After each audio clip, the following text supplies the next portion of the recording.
Сайн мэцгаануу та бүхэндээ энэ өдрийн мэндийг хүргэе. Цэг рүү эхлэхэд бэлэн боллоо. Өнөөдөр бүгдээрээ Америкт хүн болгоны ярианы сэдэв болж байгаа хэргийн талаар ярилцсан. Сүүлийн үед байнга мэдээгээр гарч байгаа мэн. Товчхон хэлэх юм бол 16 настай TikToker Сара гэх охин аав ээжигээ маш хайргаас эрсгийн өнөөсөн бөгөөд хэргийн газраас 5 настай дүү нь аав ээжийнхээ цогцыг олсон юм байна. 16 настай охин өнгөрсөн сард баривчлагдсан ч Америкт байгаа сэтгүүлчид, профайлчид болон мэрэгчлэтнүүд 16 настай охиныг хэрэгтэн мөн үү үгүй юу гэдгээс олж маш ширүүн маргалдаж эргэлзэж байгаа. Интернет хэрэглэгчдээс хоёр хуваагдсан. Ингээд бүгдээрээ өнөөдрийнхөө ирэх рүү орцгоё. Хэрэг 2025 оны 2 сарын 20-нд болсон. Америкийн Жоржиа мужийн Кэррол Каунтигийн 911-т гэрт аав ээж хоёр буудуулсан байна. Хурдан ирээрээ гэх дуудлага ирдэг. Мэдээлэгч нь 16 настай Сара Патрик. Өглөө Сара өрөөндөө унтчихтэл 5 настай дүү Жэйн нь ихжээ. Аав ээж хоёр нэг л сонирн байна. Цагдаа дуудаарай гэдэг. 5 настай эмэгтэй хүүхэд хизээж харж болохгүй аимшигтай дүр төрх болох. Аав ээж нь орон дээрээ буудуулаад цус алдсан байгааг тэр чигт нь харсан.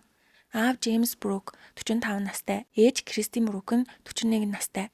5 настай Жэйн тэдний дундаас төрсөн охин бол 16 настай Сара, Кристин болон түүний өмнөх нөхрийн дундаас төрсөн охин юм байна. Сара шоконд орсон байдалтай цагдаад дуудлага өгсөн ч аль хэдийнэ оройтсан байлаа. Хосууд тус бүр 5 удаа буудуулж нас оржээ. Тэгвэл хин жоохон охтууд нь байгаа гэрлүү орж аав ээжийг нь хөнөөс юм бол цагдаа нар гэрт нэгжлэг хийхэд гаднаас хүн орж ирсэн уулмөр байхгүй. Хаалга, цонхон, бүтэн алга болсон зүйлч байсангүй. Ингээд охтуудаас байцаалт авахд 5 настай Жэйн өчигдөр шөнө буун дуу нэлээд олон удаа дуурахыг сонссон гэдэг бол Сара бууны дуу сонсоогүй. Шөнө хойд аавын LVAD буюу зүрхийг дэмжих хиймэл төхөөрөмжний дууг л сонссон. Бууны талаар мэдэхгүй байна гэдэг. Джеймс зүрх муутай учраас LVAD буюу зүүн ховтлын туслах төхөөрөмж зөөж хонд юм байна. Тэндээс чимээ гардаг гинэ. Гэхдээ тийм чанга дуутай биш. Хажууд нь суувал сонсогдох боломжтой. Гэтэл Сара төхөөрөмжний чимээг сонссон мөртлөө буун дууг сонсоогүй гэнэ. Бууны дууд төхөөрөмжний дуунаас хамаагүй чангал юмарэ. Удалгүй Джеймс Кристин хоёроо оршуулах ёслолж цагдаа нар 2 дахь удаага гайхахад хүрсэн. Сара гашуудлын үг хэлэхээр гарч ирэхдээ цагаан цэнхэр өнгийн богино палаж өмсжээ. Хосууд сүмд явдаг байсан болохоор оршуулах ёслол сүмд болж өнгөрсөн бөгөөд ихэвчлэн хүмүүс хар бараа өнгийн хувцас өмсдөгч Сара хурманд ирсэн юм шиг цагаан цэнхэр өнгийн даашинцтайгаа тайзан дээр гараад нас орсон ээжтэй хандан бидний туулж өнгөрүүлсэн бүх зүйл таныг тодорхойлохгүй. Таавал үзэсгэлэнтэй сайхан сэтгэлтэй хүн байсан гэдэг. Хэдий хүмүүс нас орсон хүнтэй асуудалтай байсан ч ихэвчлэн эерэг, магтсан үгс хэлдэг. Гэтэл охин нь бидэнд муухай турсамжууд байсан ч тэр болгонд таныг буруутгахгүй гэсэн өнгө аястай ярьсан болохоор хүмүүс гайхаж яагаад охин нь нас орсон ээжтэй ийм зүйл хэлээд байгаа юм бол гэж бодцгоосон. Ингээд Сара турсгалынхаа үгний төгсгөлд энд ирсэн болон намайг хэцүү үед тусалж тэмцсэн өвөө эмээ хамаатан садан Джонни, Джейден, Жожо, Трентон, Тристен, Эшли, Джесси надад тусалсанд баярлаа. Хамгийн сүүлд Саша, Брин, Нейт, Лейн, Кимберли, Хейс, Кейти бас хамгийн их намайг дэмжижсэн аавдаа баярлаа. Ээж болон хойд аав Джеймс хоёр та нарт талархах болно. Эцэст нь намайг уучлаарай. Хайртай шүү. Уучлаарай гэдэг. Энэ олгоныг харсан хүмүүст Оскарын шагналын тайзан дээр үг хэлж байгаа юм шиг хүмүүсийн нэрийг нэг бүрчлэн дуудаж намайг уучлаарай гэхээр уур амьсгал нэг л тохирохгүй байлаа. Гэхдээ нөгөө талаас нь харах юм бол хүн болгоны гунигаа хаваалцах арга барил нь өөр өгдөг. Тэгэхээр чи аав ээжийнхээ турсгалын үгийг хэлэхдээ яагаад уйлаагүй? Яагаад гунигалсан царай гаргаагүй юм бэ гэж асуух утгагүй. Гэхдээ одоо хүртэл намайг уучлаарай гэж хэлсэн дээр маш их маргаантай байдаг. Зарим хүмүүс байн уучлаарай гэж хэлсээр хагаад амд нь орцсон байдагтай адилхан Сара ч бас тэгсэн байж магадгүй ч мөрдөн байцаах багийнхны хувьд Сарагийн намайг уучлаарай гэж хэлж байгаа нь нэг л юр бусын харагдсан гэнэ. Прокурорууд үүнийг гол нотлох баримт гэж үзэж байгаа маань. Бичлэгэн дээр Сара яалтчгүй уйлж байгаа. Гэхдээ бичлэгнээс үзгээр яг нулимс гарч байгаа үг нь тодорхой харагдахгүй ч тэр үед хажууд нь байсан Джеймсийн үеэл ярилцлага өгтөө нулимс гарсан ч урсаагүй. Ямар ч альчуур салфетик дүнд хэрэг болоогүй, хайгаачгүй гэдэг. Ингээд Сара 5 сарын дараа Кристин болон Джеймсийг хөнөөсөн 1-р зэргийн хүн амь нэрэгт буруутгагдаж баривчлагдсан. Баривчлагдахын өмнөх өдөр нь цагдаагаас ирээд маргааш чамайг баривчлана гэж хэлсэн юм байна. Харин Сара маргааш нь төрсөн автагаа цагдаагийн газар руу өөрөө очиж баривчлагдсан. Энээс болоод хүмүүс Сараг хэрэгээ хүлээсэн гэж ярьцгаадаг. Тухайн үед Сарагийн төрсөн өдөр өнгөрөөд 17 настай болсон байжээ. Интернетэд хүмүүс хоёр хэсэг хуваагдсан. Шалтгаан нь түүний хийсэн үйлдэлүүдээс болсон. Удахгүй ярьж өгнө. Ээж аав нь нас орчоод хахад яаж ийм үйлдэл хийдэг байна? Энэ охиных нь хийх үйлдэл мөн үү? тэр хэрэгтэй юм байна гэцгээдэг бол нөгөө талаас 16 настай жоох хүүхэд аав ээж нь буудуулж нас орчоод байхад тэр гунигаа яаж тайлхаа мэдгүй тиймэрхүү үйлдэл гаргасан байж болно гэх маргаан гарахулсан шалтгаан нь мөрдөн байцаах багийн зардалтай холбоотой. Хэрэг гарсан Кэрол каунтигийн цагдаа холбооны мөрдөх товчоо Жоржиа мужийн цагдаагийн газар болон шүүх эмнэлгийн лабораторийнхны хүртэл дайчилж нотлох баримтанд дүн шинжилгээ хийсэн. Хэрэг 2 сард гарч Сара 7 сард баривчлагдсан. Энэ хугацаанд мөрдөн байцаалтын баг шаргуу ажиллажээ. Энэ Цаарагийн онлайнд хийсэн зүйлс, нийтлэл, мессеж, хайлтын түүхүүдгээд бүгд багтсан байгаа. Мөрдөн байцаах баг хэвлэлийн баг хурлын үеэр бид уул шиг том биет болон дижитал нотлох баримт олсон гэж мэдээлсэн ч нотлох баримтаа дэлгээгүү. Хэргийн газраас ядаж буу олцсон үгүй юу гэдгийг ч олон нийтэд ил болгоогүй. Нотлох баримт их байгаач одоогоор ил болгох боломжгүй гэсэн мэдээлэл хийсэн учраас хүмүүсийн дунд маргаан гардаг. Үнэхээр нотлох баримт байгаа нь үнэн үү? Бас энэ эргийг Сара ганцаараа хийгээгүй юу? Эсвэл хэрэгтнүүд бүгд баривчлагдаагүй болохоор одоо болтол нотлох баримтыг ил болохгүй байгаа юм биш үү гэсэн яриануд гарсан. Ямар ч тач цагдаагаас бид итгэлтэй байна. Гинт хэрэгт нь насанд хүрээгүй ч насанд хүрэгчдийн шүүхээр хэргийг хэлэлцэх бөгөөд шүүхэд батлан даалтаар гарах хүсэл төгсөн ч татгалцсан. Одоогоор шүүх хурал арай болоогүй байгаа учраас батлагдсан зүйл байхгүй. Өнөөдөр бүгдээрээ хэргийн дараах Сарагийн үг үйлдэл мөн тэднийг харсан хүмүүс ямар хариу үйлдэл үзүүлсэн гэд зөвхөн олон нийтэд ил болсон баримтыг ярьцгаана. Та нар ч бас бичлэг дууссаны дараа маргаж магадгүй. Тэгвэл Сара юу хийсэн? Ямар үйлдэл хийснээсээ болоод хардлага төрүүлснийг нэг нэгээр нь ярьцгаая. Джеймс болон Кристиний оршуулга дууснаас хойш 3 сар өнгөрчээ. 2025 оны 6 сарын 3-нд Сара нэг блогер руу чатчдаг. Гэмт хэргийн талаар ярьдаг TikTok хийж блог бичдэм байна. Энэ үнрүү Сара Брокийн хэргийн талаар судлаад өгөөч. Манай аав ээж өнгөрсөн 2 сард амиа алдсан гэд болсон зүйлсийн талаар бичсэн. Блогер ихэндээ гайхсан ч хохирогчдын охин гэсэн болохоор сандарч заавал энергийн талаар судалж шийдвэрлэхэд нь туслана гэж амладаг. Дараа нь Сара имэйлээр зураг болон илүү дэлгэрэнгүй мэдээллүүдийг явуулсан. Ингээд блогер пост бичгэд тэрэнд нь Сара хэргийн талаар судалж өгч чад баярлаа гэсэн сэтгэл үлдээсэн бөгөөд өөр нэг хүн постондор энэ эргийг таньдаг ойрын үнэн хийсэн юм шиг харагдаж байна гэж бичсэн сэтгэлийн дор Сара тийм ээ гэрийн зохион байгуулалтыг сайн мэддэг хүн гэж хариулжээ. Гэхдээ энэ хүртэл Сарагийн үйлдэл надад лав тийм сонь санагдаагүй. Яагаад гэвэл 16 настай хүүхдэд эннээс өөр хийж чадах зүйл байхгүй штэ. Гэтэл энэ эргийг судалж исэн блогер ярилцлага өгөхдөө нэг л сонирн байсан гэж ярьдаг. Сара блогер руу энэ үнэхээр дуулан болно. Тэдний нэрийг гуглээс хайхад хамгийн түрүүнд тэдний зураг гарч ирнэ. Би бүх мэдээллийг өгнө гэж бичжээ. Тэгээд имэйл бичихтэй хэрэг гардаг өдөр би ямар ч чимээ сонсоогүй гэсэн мөртлөө өөр хүмүүсийн сэтгэлдэлд хариулахдаа хойд аав Джеймс ихээ зүрхний төхөөрөмжний чимээг сонссон гэж ярьсан болохоор блогер сонь санагдаж нөхөртөө энэ талаар бүгдийг нь хэлэхэд наад охин ч өөрөө хэрэгтэй юм биш үү гэсэн сэжиг өгсөн. Тэглээгээд энэ бас Сараг чи эргэтэн мэдтэй гэж асуух юм уу? Суурхал тараагаагүй ч олон хүмүүс Сарагийн үйлдэлийг нэг л биш байх гэж араар нь ярьцгаадаг. Сара хосуудын амьд байхдаа төрсөн өдрийн мэнд хүргэж дуулсан бичлэгийг TikTok дээр постлоод доор нь GoFundMe-ийн буюу хандивын линк тавиад заримдаа залхмаар санагддаг байсан тэр хоолой эцэст нь орой алган ундахтаа сонсохыг хүсдэг цорын ганц дуулаа болно. Дахин сонсох боломжтой цорын ганц арга бол бичлэгч энэ нь хангалтгүй байна.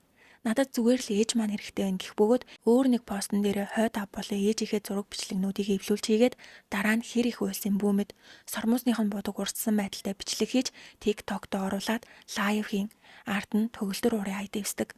Иймэрхүү постнууд 1-2-оор зогсохгүй олон байсан бөгөөд зарим нь ямар ч дуугүй бичлэг зурагнууд нас орсон аав ээжийнхээ зураг бичлэгнүүдийг эвлүүлэг хийгээд тавьдаг. Өөр нэг постн дээр жижигэн зүйл гэж бодсон ч үнэндээ маш том үйл явдал байсан гэж бичжээ. Аав ээж нь нас орчоод хахад энэ тийм жижиг хэрэг биш л ямаарэ. Нэг хүн Сарагийн постн дор алгын зэвсэг юу байсан талаар нь асуухад Сара бууны эможи тавьж хариулсан.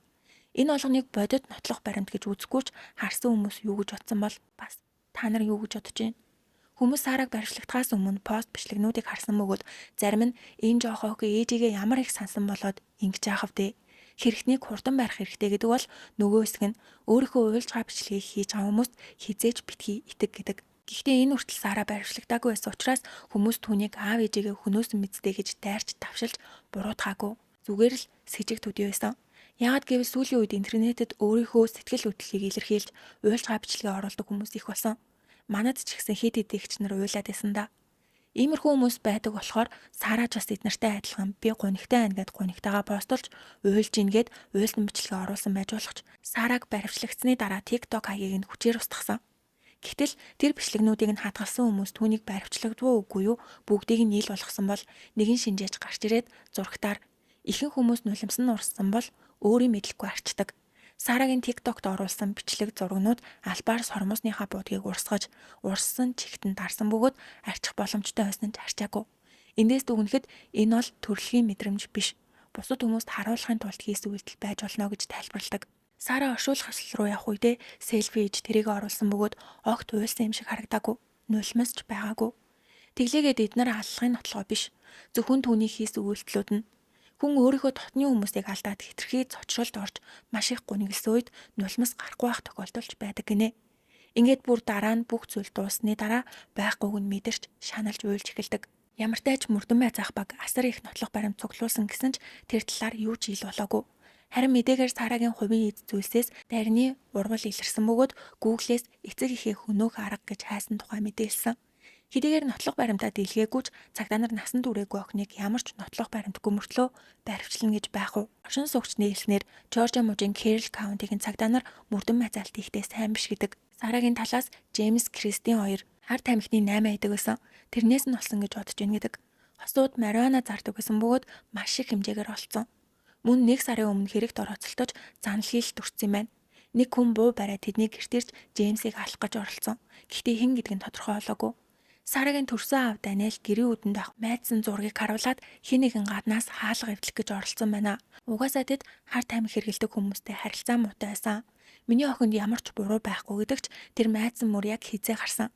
Хэрэг гарахын өмнө үү эсвэл дараа нь гэдг нь мэдэгдэхгүй байв. Дараа нь мөрдөн байцаах баг мэдээлэлтэй хар тамхи зардаг байсан хүмүүсийг шалгахад тэдэнтэй ямар ч холбоо байгаагүй гэж зарладаг. Мөн Сара 10 удаа буунду гарсан байхад сонсоогүй гэдгийг Даниэл тайлбарлахдаа тэдний гэрийн бүтц нэлээ өвөрмөц, тиймээс сонсоогүй ажиж болно гэдэг бол Джеймсийн гэр бүлийн зүгээс тэдний гэр энгийн бүтцтэй. Дээрээс нь унтлагын өрөөнүүд нэг дор байдаг. Хоорондоо зайн 2 м орчим байхад буундууг сонсохгүй байх боломжгүй. Дээрээс нь энэ эргийг Сара ганцаараа ихэд хэцүү. Яалтчгүй хин нэгэн хөндлөнгөөс оролцсон болохоор цагдаа нар одоо болтол нотлох баримтыг ил болохгүй байгаа хаа. Сара сэжигтэй байна гэдэг.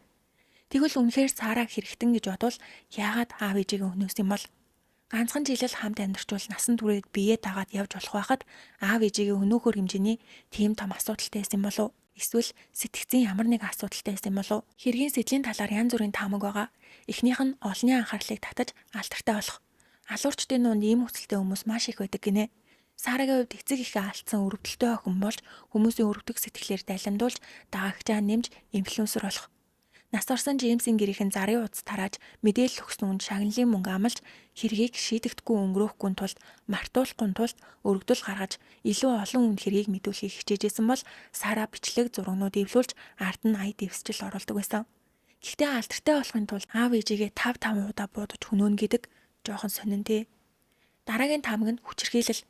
Нас орсон Кристин Джеймс 2018 онд уулзсан. Кристин Facebook дээрээ эцэст нь сайн үнэтэй уулзлаа. Цаасны дараач хайрлуулж болдог гэж пост бичснээс 4 жилийн дараа 2022 оны 9 сард намайг өвтгөж тэр охинд илүү их өвдөлт ирэх болно гэж бичжээ. Энд бичсэн охин нь бага охин Жэнийг хэлсэн. Тухайн үед бүр нялх хүүхдтэйсэн болохоор энэ харилцаа надад хэцүү байгаач салах юм бол хүүхдэд илүү том шарах болно гэсэн утгатай бичжээ. Дахиад нэг бичсэн зүйл нь бидний төлөө залбираарай. Джеймс Брокийг харсан хүн байвал надад хэлээрэй. Тэр намайг алах гэж оролцсон. Хүүхдүүдээ айлгсан гэж бичсэн. Яаж ч харсан тэдний оронд асуудал байсан нь харагдчихээн. Тэгээд Джеймсийг буруутгаж тэр бол хүүхдээ хайсан. Төрсөн өдрө болгоноор нь алга болж миний сайн найзтай намайг хуурсан гэд бүгдийг нь Facebook дээр постлсон. Охинтойгоо адилхан байгааз. Энэ постэнд нь Джеймс хариу бичиж худлаа ярихаа бол чи миний дугаарыг блоклсон болохоор хүүхдүүдтэйгээ холбоо орж чадахгүй байна гэдэг. Энэ болгон 2022 онд болсон бөгөөд хэсэг салсан юм шиг харагддаг. Нэг өдөр Кристиний уур нь хүрч машинаа бариад Джеймсийн амьдардаг гэрлүүн очиод гаражныхаа урд зогсож байсан Джеймсийг мөрөх гэж оролцсон. Азар Джеймс бултаж ямар нэгэн гэмтэл аваагүй ч машин маргал байшин руу ороод гацсан. Хамгийн том асуудал нь машин дотор хүүхдүүдээжээ. Сарагийн хүү Дооны олон бага охин Джейн. Джеймс ч цагдаа дуудаж Кристинийг хүүхэд хүчирхийлсээр баривчилжээ. Гэхдээ Кристинийг шоронд хориглохгүй өөр арга хэмжээ авч сулсан. Гарч ирээд нөхцөл байдал бүр дордож олон нийтийн сэтгүүлчээр хоёр биеийн лүгээ дайрдаг. Багаасаа ийм орчинд өссөн Сара эцэг ихтэй уурлаж хэсэг зуурын уурнаас олж тэднийг өнөөсөн байх магадaltaй гэсэн таамаг гарч ирсэн. Дахиад 2021 оны 6 сарын 20-нд Кристин Facebook дээрээ хайртгүү Дооны минь би чамайг аз жаргалгүй байгааг мэдчихээн. Аав чинь чамайг дахиад зодож чадахгүй. Ээж нь чамайг очиж аавна гэж бичжээ. Тухайн үед Дони төрсөн автаа хамт амьдардаг байсан юм шиг байна. Энэ постны дор Сара 2021 он гэхээр 12, 13 настай байсан тэрээр тухайн үед ээжтэйгээ хамт амьдардаггүй байсан. Ээжийнхээ постны дор Кристин та насанд хүрсэн өмөртлөө өөрийнхөө аз жаргалын төлөө хүүхдүүдэд хүргэл түлхсэн. Би дүүгээ дахиж танай гэр рүү очихыг хүсэхгүй болгоно. Өөрийг чинь ямар төлөвшөөгүй хүн болохыг чи харуулна. Бид нарыг зоддог хүн аав биш, таны нөхөр байсан. Та өдрөө болгон хар тамхи хэрглэж бид нарыг анхаардаггүй. Дүүгээ энэ тархийг угаах гэж оролдож байгаа ч би тийм зүйл хийхгүй гэж бичсэн байдаг. Товчлоод хэлэх юм бол Кристин өөрийнхөө хүү охин хоёрыг буюу Сара Дони хоёрыг төрсөн авт нь үлдээгээд өөрөө Джеймстэй нийлж охинтой болсон. Тэгэхээр хүүхдүүд ээжээсээ хол байсан гэсэн үг. Гэтэл гэнэт нэг өдөр Кристин аавтайгаа хамт амьдрах хэцүү байгааз ээж нь удахгүй очиж аавна гэж бичсэнд Сарагийн дург нь үрсэн. Үндэ Джеймс Сараг тэлгээгээр зодж исэн гэдгийг төрсөн аав Даниэл нь хэлсэн. Фэйсбүүк дээр л ингэж ээжтэйгээ маргаж байгаа юм чинь бодит байдал дээр бүрэл амар маргадаг байсан баг. Тэгвэл ийм орчинд хүүхэд сайн хүмүүжиж чадах болов. Энэ бүх зүйл нь хураагдаж явсараад аав ээжигээ хөнөөсөн байх магадaltaй гэсэн тамга байгаа. Хамгийн ойлгомжтой байгаа зүйл бол энэ гэр бүл маш их асуудалтай байсан. Дараагийн тамга нь хар тамхи. Кристин удаан хугацааны турш марихуана хэрэглэсэн. Даниэл Кристинээс салахдаа эхнэрийнхээ хар тамхины хэрэглээг шийдэж чадахгүй байгаа. Джеймстэй хамт хэрэглэдэг гэж хэлжсэн. Заримдаа танилуудыгаа гэртээ авчираад хүүхдүүдийнхээ өмнө татдаг байжээ. Сарагийн төрсөн аав Даниэл энэ бол яахаа аргагүй хар тамхины 8-ачтыг хийсэн эрэг гэдэгч цагдаа нар энийг няцаасан. Тэгэхээр нотлох баримт ил болтол энэ маргаан үргэлжилсэн хэвээр байна ах. Шүүх хурлыг 9 юм уу 10 сард нэхэр төлөвлөж байгааж нотлох баримт ил болох үгүй нь тодорхойгүй байгаа мэн. Шийдвэрлэх шүүх хурал эх оны 1 сард болох төлөвтэй байгаа бөгөөд энэ үед нотлох баримтууд ил болох байх. Тэр үед нь хэдүүлээ дахиад нэг удаа ярилцсанаа. Цагдаа нарын ил болохгүй тэгтлээ нуугаад байгаа нотлох баримт нь яг юу юм бол? Үнэхээр Сара 16 настай охин эцэг эхээ хөнөөснө үү? Юу гэж бодож байгаа комент хэсэгт хуваалцаарай. Бичлэг маань таалагдсан болсон ухтаа лайк болон subscribe дарахаа бити мартаарай. Миний инстаграмыг дагахаа мартаваа дараагийн бичлэгээр уулзлаа. Түр баяртай.